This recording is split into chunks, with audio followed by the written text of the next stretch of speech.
আপনি যদি মোবাইলে ওয়াইফাই এবং ডেটা ব্যবহার করে থাকেন তাহলে একটি সেটিংস করে রাখুন, তাহলে আপনি 5G স্পিডে ইন্টারনেট চালাতে পারবেন ঘরে বসেও। সবসময় আপনার মোবাইলে 5G স্পিডে ইন্টারনেট চলবে। ভিডিওটি ভালো লাগলে লাইক কমেন্ট শেয়ার করবেন। আমাদের পেজে যদি নতুন হয়ে থাকেন তাহলে পেজটি ফলো দিয়ে যাবেন।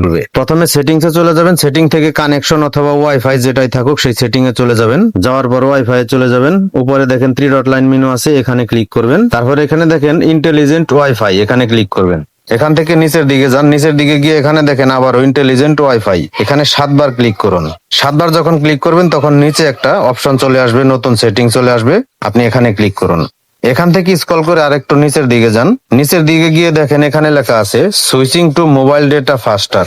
এই সেটিংসটা যদি আপনার জায়গায় বন্ধ থাকে তাহলে আপনি এই সেটিংসটা অন করে দিন। অন করে দেওয়ার পর আবার একটু উপরের দিকে যান, উপরের দিকে গিয়ে দেখেন হোম ওয়াইফাই ইন্সপেকশন, এখান থেকে স্টার্ট, এখান থেকে নেক্সট ক্লিক করুন। আপনি যেই ওয়াইফাই চালান সেটা সিলেক্ট করুন। সিলেক্ট করার পর এখানে নেক্সটে ক্লিক করুন। নেক্সটে ক্লিক করার পর আপনি আবারও নেক্সটে ক্লিক করুন, স্টার্ট নাও এখানে ক্লিক করুন। এখন কিন্তু ওয়াইফাই 5G স্পিডে চলতেছে। এই সেটিংস দুইটা যখন অন করে দিবেন তখন থেকে আপনি 5G স্পিডে ইন্টারনেট চালাতে পারবেন।